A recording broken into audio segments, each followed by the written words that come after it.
Alhamdulillahi Rabbil Alamin. Wassalatu wassalam ala asyrafil anbiya'i wal mursalin wa ala alihi wa sahbihi ajma'in. Subhanaka la ilma lana illa ma'alamtana innaka antal alimul hakim. La hawla wa la quwwata illa billahil aliyyil azim. Rabbi syrah li sadri wa yassir li amri wahlul 'uqdatam min lisani yafqahu qawli. Allahumma aftah alaina bi futuhil 'arifin bik.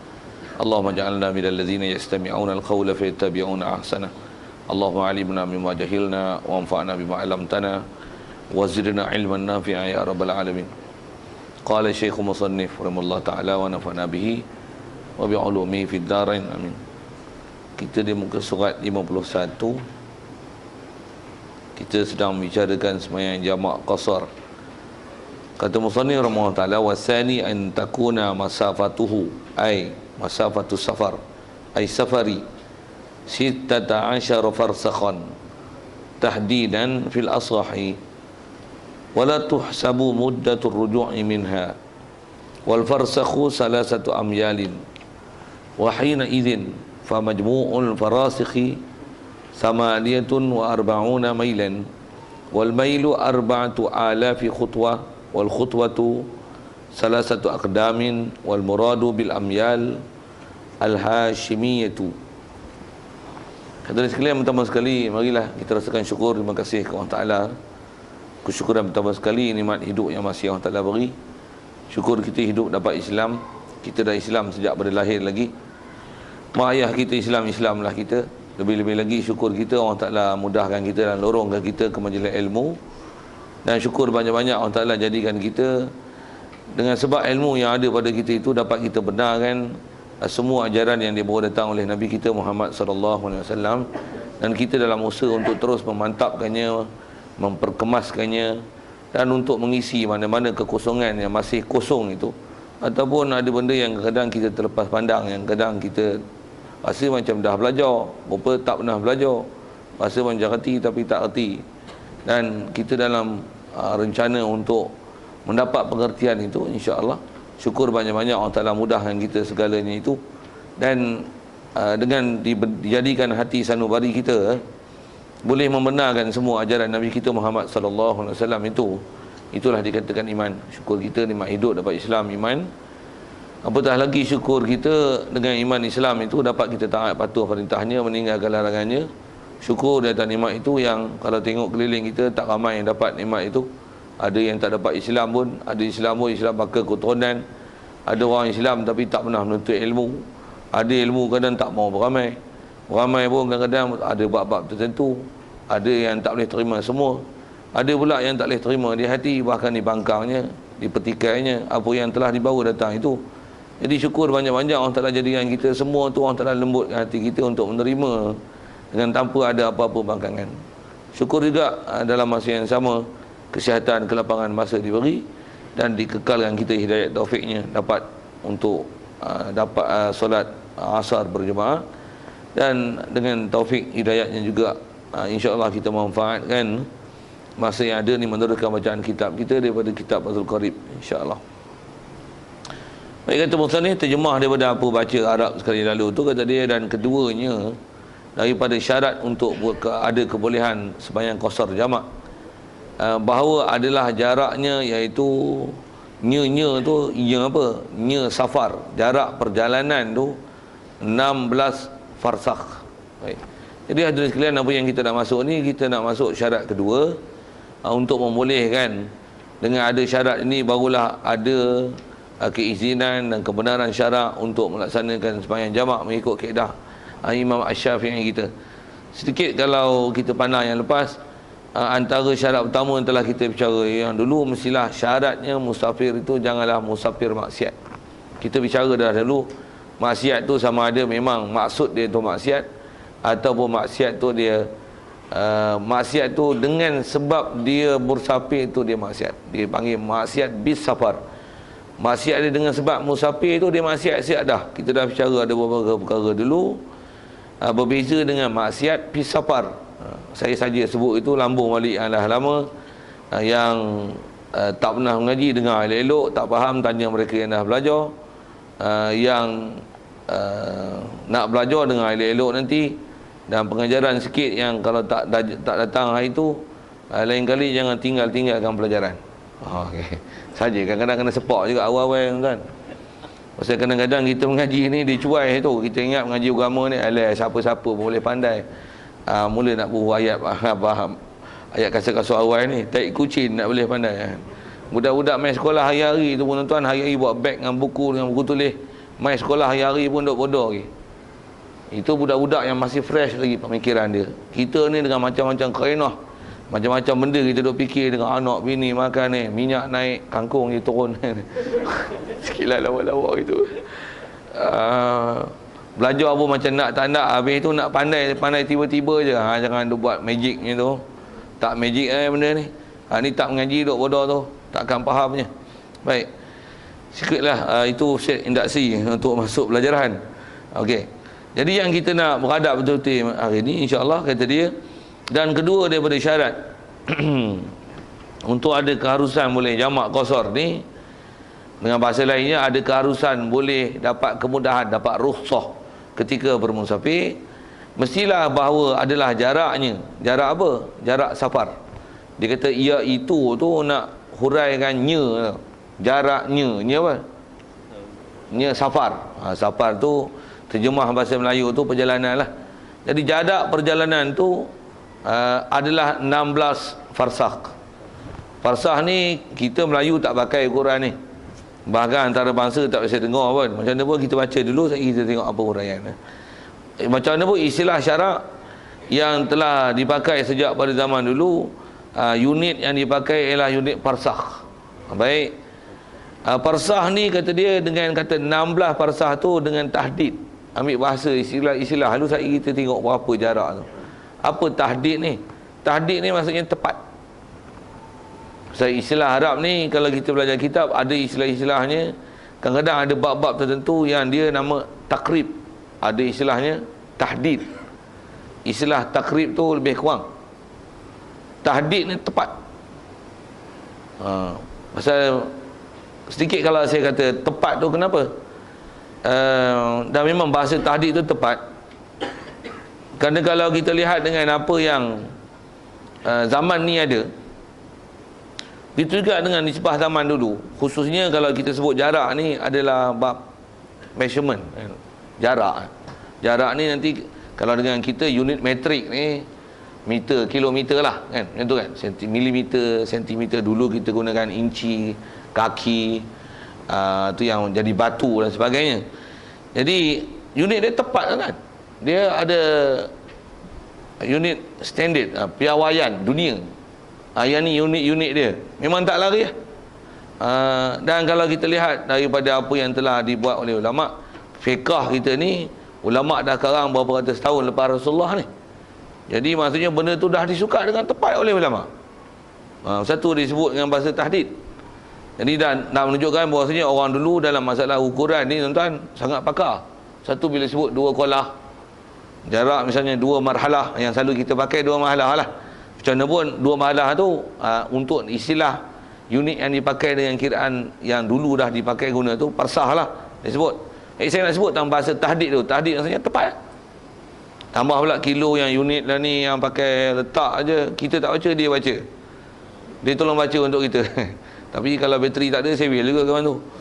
Macam mana pun saya nak sebut tepat. Saya nak sebut syarah situ je sikit, tepat. Baik, pada kaul yang paling sahih, pendapat yang paling kuat kata 16 farsakh ni dia adalah kiraan tepat. Tahdid, bukan lebih kurang. Baik, dan kata dia untuk kira jarak ni tidak dikira masa kembali daripadanya. Dia tak tengok masa balik tau. Dia pergi. Jadi 16 farsakh tu daripada tempat kita nak pergi, kita punya destinasi, tempat kita, lokasi kita ke destinasi. Tengok, kadang-kadang guna juga bahasa moden ni baru nampak tepat sikit lah bahasa tu. Pakai bahasa lama nampak tertinggal zaman sikit. Lokasi kita nak pergi destinasi. Tu. Jadi dia tak kira sana pergi balik. Tak. Jadi kita sekarang ada di mana? Kalau nak guna GPS ke longitude, latitude tu, jumpa saya lah tu, tak nak guna bahasa tu, saya tak pakai, buat menyemak lah, banyak sangat. Dan kita punya destinasi, katalah sini Sungai Petani kan, umumnya Taman Puteri Jaya, Boh bila dalam bahasa gitu. Okey, nak ke mana? Alustar. Sini Alustar cukup? Tak cukup. Berapa kilometer? 80. 70 ya? Tak cukup. Yang tu yang nak sebut tu. Dia tak kira sini pergi Alustar patah balik 70, 140. No. Pasal kaedah dia ialah destinasi. Dan okey, yang tu lu faham dulu. Jadi tak dikira masa kembali.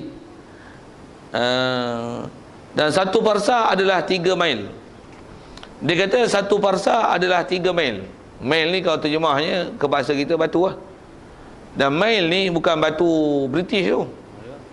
Mil ni disebut belakang. Mil ni mil Bani Hashim, Bani Hashimiyah. Kita yang ni kalau kita tanya, saya tak kerti nak jawab tu.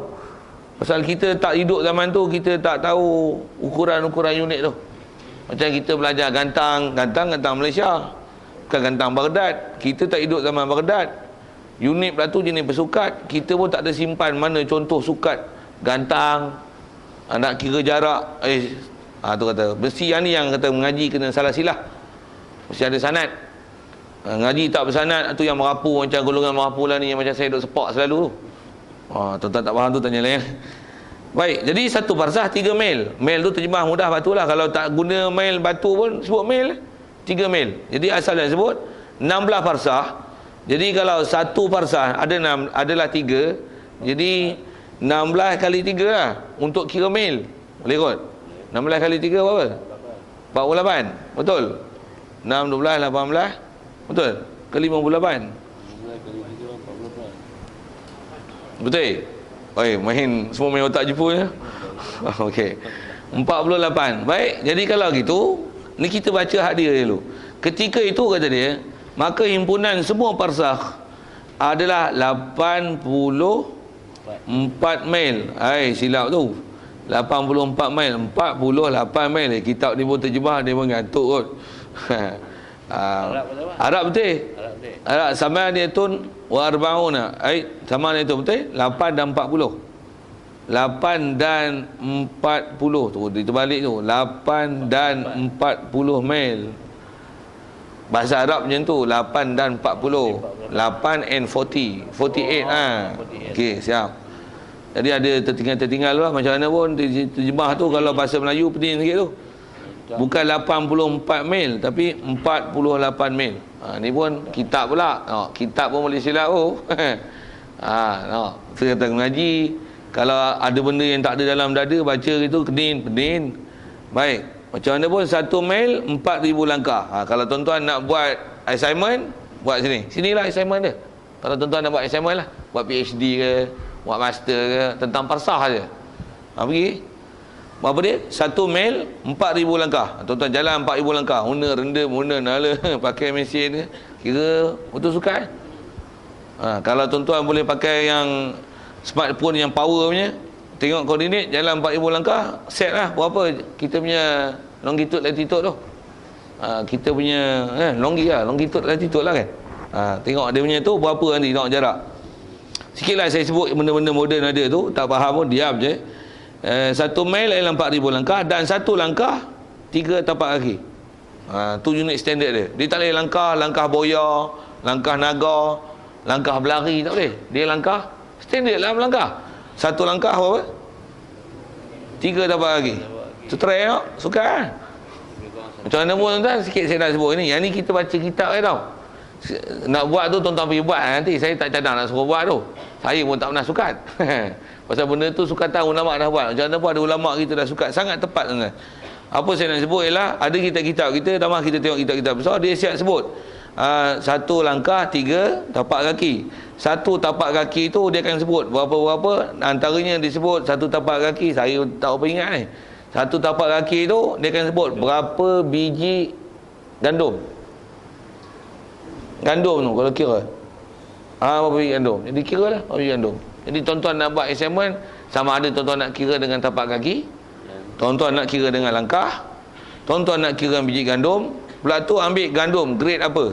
Grade A, grade B, grade C. Grade Mesir, grade Mekah punya, grade Kanada punya, grade apa Jepun, siam Cina punya. Siam kot tak ada tanah gandum kan. Ambil lah tu grade tu. Pula tu yang subur punya ke, yang ada penyakit punya ke ni. Tuan-tuan banding. Tapi kalau ikut asal kaedah syarak, dia mesti ikut standard. Dia mesti SOP, Standard Operation Procedure. Tak faham tu, dengar saya sebut apa. Saya pun baru dapat je bahasa tu. Standard Operation lah, mesti ikut piawaian lah. Jadi orang pun tengok orang macam mana. Nak ikut orang yang tinggi lampai ke, bentot yang pendek ke, yang cacat ke, tak boleh. Dia tak boleh ikut tu, dia mesti ikut SOP, Standard Operation Procedure macam mana. Okey, siap. Macam mana nak cari kan? Kita kalau mula nak kaji balik macam mana? Oh, tumpah kita. Bahasa tumpah senang.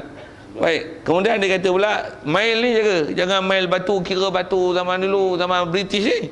Kata dia, mail dikenaki dengan mail ini adalah mail Hashimi. Mail Hashimi ni apa? Mail Bani Hashim. Ni apa Bani Hashim ni pula? Yang ni pun nak kaji tuan, saya pun tak tahu unit ni. Tengok je dalam kitab tu, diam je. Okey, cukup. Saya sebut itu. Tuan-tuan nak buat kaji. Ada tuan-tuan nak tanya, saya boleh jawab. Saya jawab, tak boleh saya diam. Sebab ni saya ada banyak tak kerti. Macam mana pun nak sebut jarak. Kalau itu berapa jarak yang nak pakai ni? Bahasa yang kita pakai 2 marhalah. Dan memang 16 farsah tu adalah 2 marhalah. Sikit lagi kalau saya tambah fakta sebelum saya sebut angka-angka dengan kilometer tu lah. Nak ambil apa yang dalam maklumat ada dulu. Kita selalu sebut 2 marhalah. Marhalah tu apa? Asal mana marhalah tu daripada rohalah, 2 tempat berhenti. 2 kali perhentian. Asal makna bahasa tu.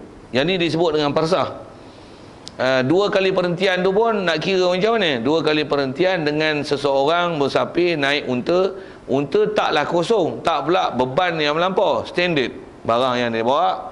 Berjalan sama ada 2 kali siang atau 2 kali malam ataupun 24 jam yang terus berjalan dengan berehat setelah 12 jam perjalanan. Boleh faham tak cakap jelaju itu? Jadi perjalanan sehari semalam 24 jam ataupun siang berjalan, malam rehat 12 jam, untuk jalan lagi 12 jam, masih jalannya 24 jam, ataupun malam berjalan, siangnya rehat. Masing-masing lah, tapi perjalanannya 24 jam. Perjalanan macam tu dia panggil 2 marhalah. Marhalatain. 2 marhalah tu yang dah disukat. Satu marhalah tu kalau faham 2 marhalah tu dengan disebut 16 farsah. Jadi 1 marhalah 8 farsah lah. Boleh? Sehari semalam pun tak naik motor, bukan naik kereta. Naik unta pun taklah kosong. Unta pun umumnya perjalanan yang Rasulullah sebut tu padang pasir. SOP lah, standard lah. Tak pula pecut, tak pula lembek jalan malah tu. Macam mana tuan?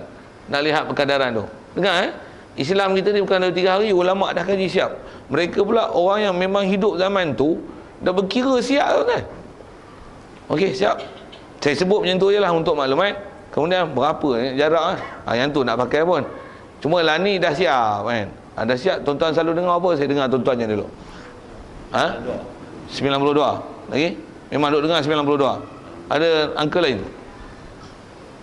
Memang tuan-tuan dengar 92 je lah ni. Betul? Okey, betul? Memang kalau ikut angka tu dia pun bukan 92 tepat tau. Dia 91.8 something lah. Okey. Jadi bundarkan pada nombor bulat yang hampir kan. Bumbuh pi lah kan, round up kan dia. 92. Macam mana pun kalau ikut atas kiraan kilah-kilah ni ada 88. Kalau tuan-tuan agak nak tuan-tuan punya kira sendiri, tuan-tuan kira lah tadi dengan tapak kaki, dengan kira langkah, tuan-tuan jalan 4,000 kira tengok berapa meter, dapat lah jawapan. Itu pun ikut kiraan tuan-tuan. Tengok berapa orang buat kerjaan. Sikitlah kalau nak buat gitu. Kalau tak ada kerja aku, banyak masa lain nak buat benda lain, tak payah buat, ambil je yang dah dipakai. Macam mana pun, kalau saya suka pakai apa? Bundarkan pada ratus yang hampir, 100. Senang. Kalau saya sebut saya ni. Apa-apa sebut pun 100. 100 memang tak ada kacau punya. Okey. Siap. Itu pun disebut dengan asal disebut kitabnya tahdid tau. Maksudnya ulama-ulama dulu kalau memang kira tepat bab tu. Sikit tuan kalau masih lagi sebut bab tahdid. Kita kalau jadual waktu semayang pun kita tengok macam mana. Dia ada ihtiyat. Ulama dulu kira tuan tahdid ni. Saya tak bawa. Kebetulan dulu saya ada mengajar malam. Saya nak tunjuk alat tu. Saya ngaji alat tu tuan. Alat tu alat kuno. Belajar zaman dulu lagi. Tapi alat tu pun lama ni ramai orang tak pakai lah. Memang orang tak pakai pun. Jadi perhiasan dekat pusat tamadun Islam je. Saya mengaji alat tu. Macam mana nak pakai. Tapi kalau tengok siapa yang memang mengaji dan ada kemahiran menggunakan dia, memang bacaan dia sangat tepat. Sangat tepat. Nak sebut tu banyak lah. Nanti saya bawa, saya tunjuk ni lain kali, InsyaAllah. Apa benda tu. Bentuk dia suku bulatan. Namanya rubu' mujayyab. Baik, tak apalah tu. Asal nak sebut jarak. Jadi kalau dengan kilometer tuan-tuan nak pakai, angka je. Memang 92 lah. Kalau saya sendiri, saya suka budakkan sebut 100 nak. 100. Cukup. Selesai. 92 pun nak. Kadang-kadang tuan-tuan naik kereta apa? Tentang tuan-tuan bertolak, jarak sama tau. Naik kereta. Kancil, Mavi, Avanza, Mercedes, boleh lah kan. Nama-nama yang mudah disebut kan. Set kosong, jalan jarak yang sama. Tengok nanti sampai destinasi sama tak dia punya counter tu? Sama tak? Kadang-kadang tayar tengok saiz, tengok rim berapa. Kadang kona sedikit pun dah lari sikit lah kan. Betul kan? Tak betul? Tak faham saya cakap? Faham. Jadi itu yang saya kata lajak buah 100 tu senang, tak ada orang keliyah lah. Okey, siap. Okey. Jadi kalau 89 km, 92 km, 93 km nak buat untuk apa tak? Nak yakin tak? Buat macam mana? Pejam itu. Buh 100 tak ada. Ragu macam mana? Kaedah fik, ragu tinggal. Okey. Kalau kita kata jalan lama dia punah. Okey. Kata lah 100. Ya. Jalan baru kita pakai highway tu tak sampai 100. Ya. Dia kaedah dia lalu jalan mana? Jalan baru ke jalan lama? Satu dia bukan kira jarak tu, destinasi tu dengan straight line macam tu kan, dengan kira line, tapi dia kira masafah, maksudnya jarak yang dilalui. Buat misal mudah lah, kalau katalah betul tu satu tempat, satu destinasi pergi sini, memang katalah dekat, kalau ikut jalan lurus berjalan baru hanya sekadar 80, jalan lama 120 katalah itu. Jadi dah lalu jalan mana? Jalan lama boleh qasar jemaah. Jalan baru tak boleh. Pasal yang nak kira tu ialah jarak yang dilalui. Bukan tu kata bukan line tu. Bukan atas peta ya, bukan atas peta, bukan line apa seumpama tu. Bukan kira garis lurus dengan kira jarak pembaris tu, bukan tu. Tapi jarak yang dilalui. Kira jarak yang dilalui. Bagi nak sebut. Macam mana pun fik ada bahas jenis sikit dah sebut itu. Kalau katalah jarak dekat tak sampai, jarak jauh sampai. Dia memang asal sebutnya ikut jalan yang kita lalu lah. Macam mana pun saja pusing kau ni boleh jamak. Sini tak boleh jamak. Saja cari akal pusing kau ni. Saja-saja tak tak. Saja tak boleh. Apa maksud? Sekurang-kurang maksud macam mana dia belajar lepas. Apa tujuan pergi ikut jauh pasal apa? Nak makan angin. Makan angin boleh. Sekalipun yang itu buat apa? Bersia-sia lalu ni kawasan bukit, kawasan gunung. Yang ni lurus ya. Jadi nak ambil makan angin, melihat kebesaran kebesaran Allah kan. Buah ayat itu. Macam mana harus musafir itu? Harus tak? Harus. Bila harus, lepaslah kelayakan musafir. Taklah maksiat. Kalau saja tak ada maksud. Yang tu dipanggil haim. Haim ni orang kalau tok guru disebut jalan ikut mata kaki, ikut gamak nak jalan ikut pergi mana? Hatu tak nak. Hatu tak nak. Hatu tak boleh. Nak sebut tentu lah. Yang kata ada jarak yang dekat, ada jarak jauh. Kalau memang saja-saja untuk musafir tak ada kaedah itu.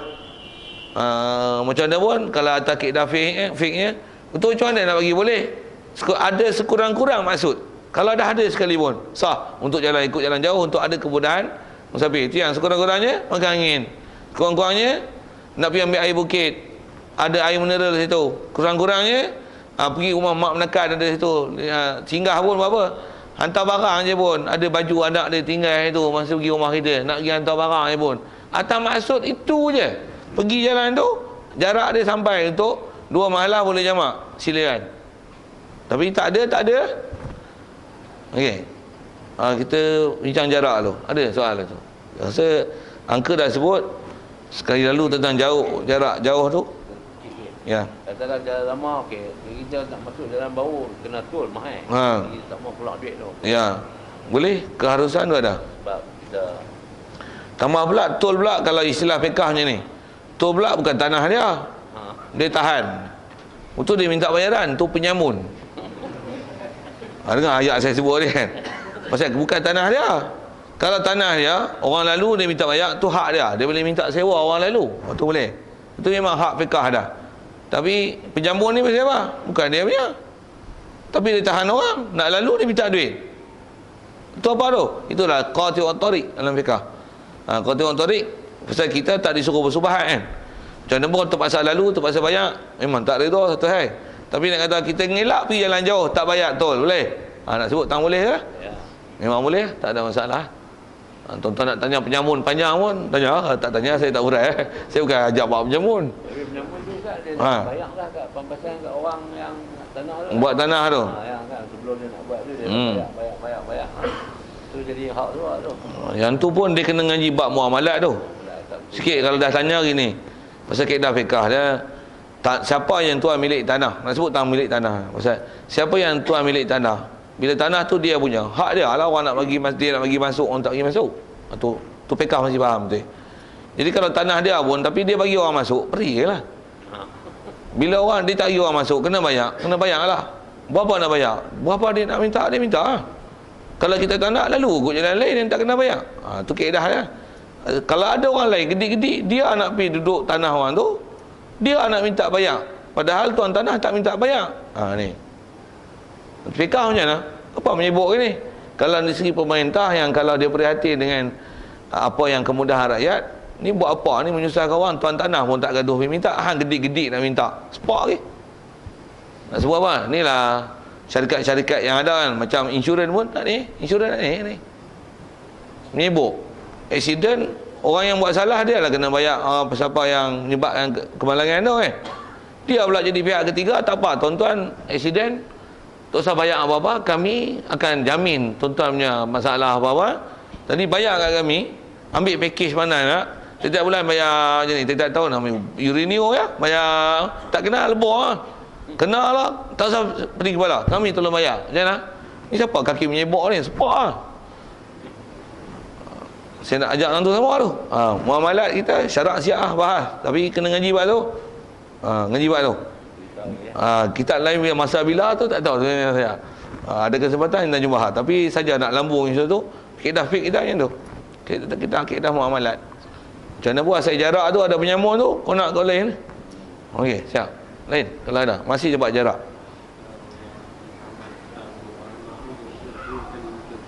Dua kali unta, ya, dari segi bahasa tu memang betul kalau dengan saya cerita ni tu. Dua malah tu memang dua kali unta berjalan. Jalan macam mana? Unta macam mana? Jangan dah buat bodoh tu lah. Jadi mesti SOP tu dilihat lah. Standard Operation Procedure tu. Unta macam mana saya sebut tadi. Betul dua kali unta perjalanan tu. Dia berhenti tu berhenti masa bila, bukan berhenti sembahyang. Macam mana silap saya sebut. Berhenti tu, dua kali berhenti tu, berhenti rehat tu. Berhenti rehat unta, pasal dia pun kena makan minum. Macam mana pun atas sebut fiqah, perjalanan 12 jam tu termasuk dalam perjalanan berhenti untuk solat dan pada uruhnya untuk bersuci, buat air, sembahyang, dikira dah 12 jam tu. Boleh faham tak cakap? Jadi kalau katalah sekali satu marhalah tu mula sampai hujung, yang kalau lembu unta tu nak berhenti ni, dia akan berehat, nak makan apa dan sebagainya. Dalam perjalanan tu kan ada waktu sembahyang. Kalau ada dua waktu sembahyang, dua waktu lah. Kalau jamak lah kan. Maksudnya kalau katalah biasanya orang akan berhenti waktu ni untuk berehat, untuk buang air dan sebagainya, dan untuk solat. Waktu tu telah ditolak. Dan perjalanan unta tu telah dikira dengan menolak masa untuk SOP juga, Standard Operation Procedure, berapa jangka masa yang diambil untuk proses itu, mengikut standardnya, mengikut piawaiannya, telah dikira, telah diambil kira. Buat tuan, ulama dah kira lama dah untuk kita. Kita ambil macam mana? Ambil pakai. Ambil pakai. Kita nak kira pula, kelahi pula. Kita kelahi pasal bodoh, demo tak ada kelahi. Sepakat untuk mencari angka yang tepat, tanpa kelahi. Pula tu menghormati antara pendapat satu sama lain. Mereka pula ahli dalam bab musafir dan pelayaran, ahli dalam bab Quran dan hadis. ahli dalam amalan dan takwa. Mana lawan tuan? Orang lani punya research belah buang sepak banyak merepet. Yang tu kot sampai-sampai itu sepak apa yang kena sepak kan. Ada lagi soalan tentang jarak perjalanan? Ya. Ya. Kami ke jarak ya. Ya.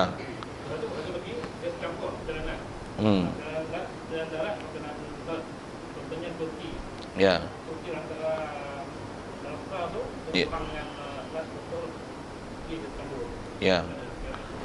Bagus soalan tu, best soalan tu. Kalau ikut kaedah syaraknya dari segi perjalanan sama. Maksudnya cuma laut tu macam mana nak nilai, saya tak ada kemahiran di situ. Kita kereta boleh kilometer lah. Kira apa? Nautika. Batu nautika. Jadi kira batu nautika dah. Jadi maksudnya dengan macam mana cara nak menilai tu saya tak pandai tu. Tapi kalau faham tu dobit fikahnya dia dikira jarak perjalanan yang dia lalui.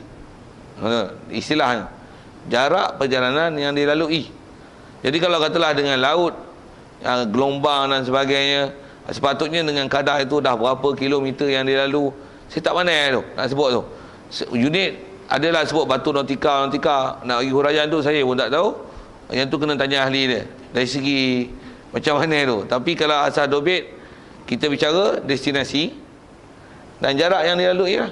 Kalau kata destinasi macam ni, tapi dia terpaksa bagi betul bearing misalnya, ataupun mungkin arus angin terpaksa kona kot ni, dengan sebab jarak dia ambil bearing dan sebagainya untuk membetulkan haluan dia bagi tempat dia sampai, sama ada kaedah dulu ataupun kaedah sekarang, jarak yang dilalui itu adalah tetap kaedah yang digunakan untuk mengira. Dobit saya boleh sebut, macam mana kaifiat saya tak tahu. Boleh? Ya. Kita jarak kira tu daripada start di rumah ataupun keluar karya? Kaedahnya daripada rumah. Ya. Cuma kebolehan untuk melaksanakan dia mesti keluar Korea. Jadi dia tak boleh buat di rumah. Dia tak boleh bermula di rumah. Pasal keharusan hanya dengan keluar Korea. Mesti keluar daripada istilahnya Korea lah. Kalau kita ni Taman Putrajaya, mana area Putrajaya? Masih dalam area Putrajaya tak boleh. Keluar Korea. Kalau Korea pun kalau dalam kitab dia sebut Korea dengan dulu punya kaedah Korea. Kaedah kita mana ada Korea, mana ada dinding, mana ada tembok, mana ada kota. Antara yang disebut oleh ulama yang mutakhir ini berdasarkan dengan apa yang dulu, pasal dulu persempadanan tu dengan kaedah tu kan, kota, sungai. Kita sekarang memang ada sungai, antara yang masih dijadikan sebagai persempadanan daerah dan Korea itu.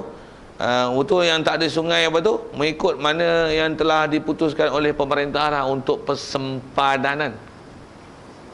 Kan kita punya kaedah kalau pilihan raya pun sepadan kan. Ke pemerintah yang menentukan persempadanan itu. Jadi kaedahnya di atas siapa punya memerintah. Jadi kalau buat tu Barisan Nasional Islam yang pemerintah. Okey. Itu kot untuk nisbah Korea tu. Ya. Kalau bila punya satu batu, kalau dia darat 1.7 batu. Kira dia macam tu. Cara kaedah kiraan dia. Betul. 1.7. Oh, satu batu nautika tu maksudnya macam tu lah. Satu batu nautika tu maksudnya satu batu yang kalau dengan jarak perjalanan di darat, dia lah 1.7 kilometer. Batu. Satu batu nautika di laut 1.7 kilometer, 1.7 Oh, satu batu. kiraannya tu. Dari distance dia tu okey lah. Dia saja silap nama lah. Atau Jadi memang itu dengan Kaedah formula dia lah. Tu yang di istilah batu nautika tu, note tu.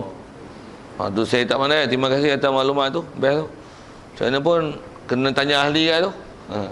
Saya boleh sebut yang kaedah syarak ada. Yang ada, tapi kaedah kiraan dah dapat maklumat tu. Okey, ada lain sekitar tu. Masih buat jarak. Kalau tak ada sikit tambahan yang nak sebut tentang, ada orang silap faham tentang jarak ni. Pasal pengalaman saya tentang orang tanya, ada orang kata macam ni, Ustaz boleh tak macam ni? Orang macam driver taksi, Dia keluar rumah, dia set kosong. Lepas tu lagi hantar buah 92 dia dah. 92 sampai dah boleh jamak. Ada agak pasien tu? Ada. Tak boleh. Pasal apa tu tak boleh? Tak boleh itu kerana kaedah fiqhnya nak sebut tak boleh tu kenapa? Tak boleh pasal itu istilahnya tak ada destinasi. Mana? Tak tahu lagi. Nak pergi mana? Tengoklah nasib hari ni nak ke mana. Tak boleh. Tapi kalau katalah macam dia ni teksi yang jarak jauhnya yang kita sewa tu, nak pergi mana? Nak pergi Jitra hari ni. Kau mana? Sungai Petani. Sungai Petani nak pergi Jitra. You can go lah. Boleh musafir lah situ. Adalah istilah dua marhalah tu. Tapi kalau mana? Dia Sungai Petani ya. Tak pergi isi gas pula, isi minyak, pusing ni. Mana? Pusing ada Sungai Petani Tapi tengok jarak jauh lah ni. Tak boleh. Pasal itu tak dipanggil destinasi. Ya. Ya. Ya. Best soalan tu. Dia kalau kaedah kita tak menetapkan destinasi daripada awal, katalah mula-mula sini ke Al-Ustaz tak sampai kan. Lepas tu Al-Ustaz ke katalah Perlis. Sampai tengok kaedah dia bila kita dah jalan dah sampai, lepas tu ada tugas satu lagi pula untuk sambung. Dia kira tempat yang kita dapat tugas lah. Daripada Al-Ustaz. Tengok jarak tempat yang kita nak pergi pula tu. Dia kalau yang memang boleh je ni, kita dah tahu tugas kita hari ni, kita dah ambil kita punya route kan dia panggil route kan. Route pun kita nak susun macam mana. Memang kadang-kadang dia ada route dia pusing. Yang ni last dekat lah dengan nak balik. Letakkan yang tu destinasi tapi ikut jalan jauh. Pusing sana. Jadi bukan pergi dekat ni, pergi jauh tu. Katalah misalnya Sungai Petani, last kali Tikam Batu. Betul, Tikam Batu. Pergi pusing pergi ada start ni. Last destination untuk this day is Tikam Batu. Tapi kalau ikut Sungai Petani Tikam Batu dekat lah.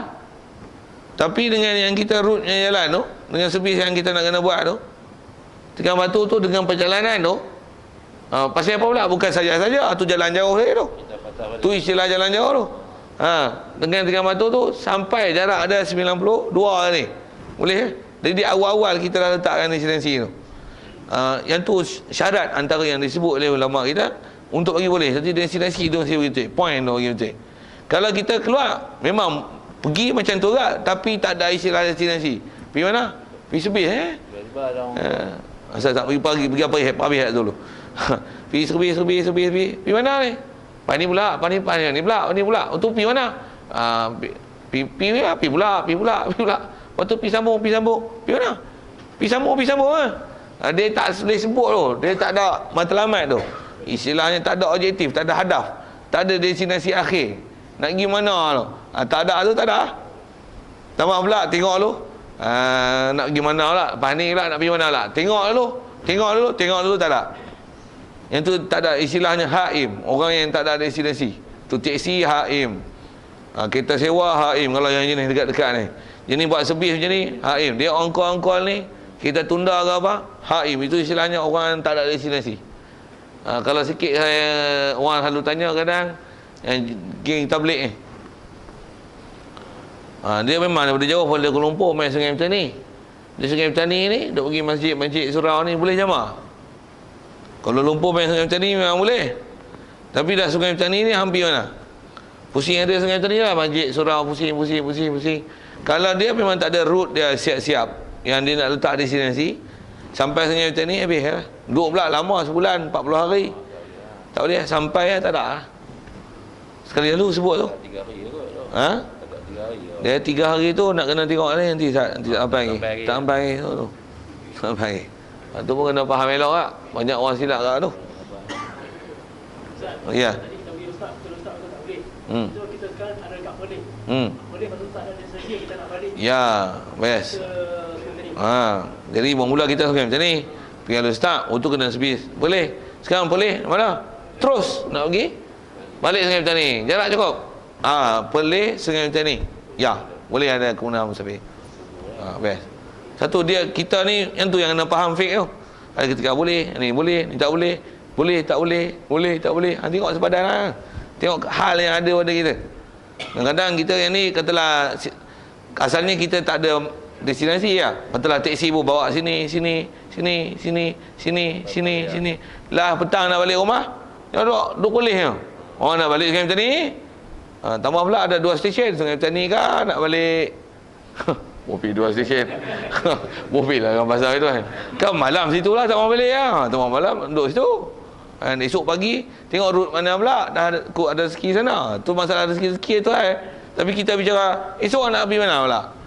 Destinasi dah ada lah, okey. Tak ada destinasi tak boleh. Tu.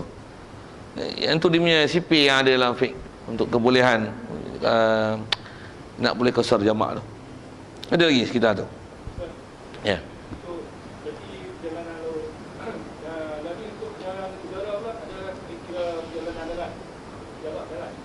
Yang tu pun kalau ikut dari segi kaedah kira dia kira istilahnya safar.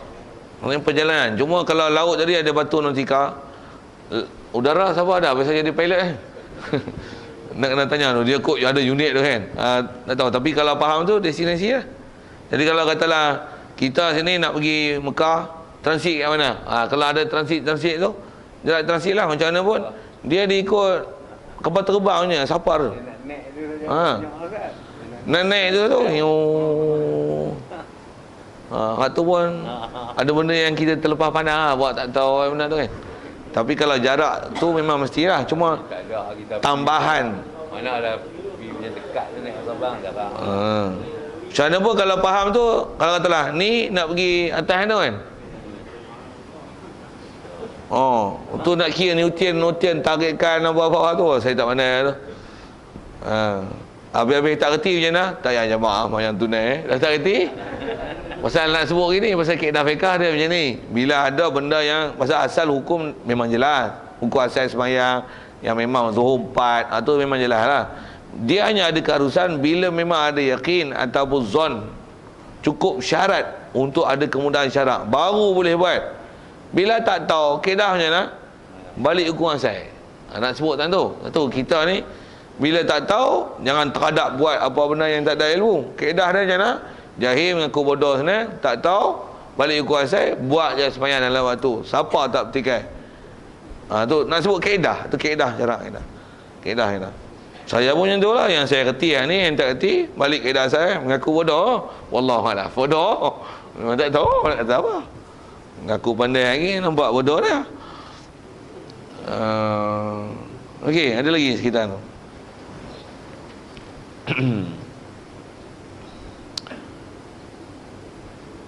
Baik.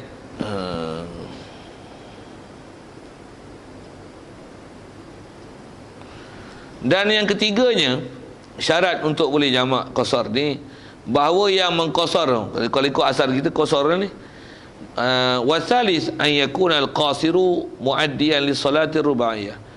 Mestilah syarat dia orang yang mengqasar tu adalah orang yang menunaikan sembahyang yang 4.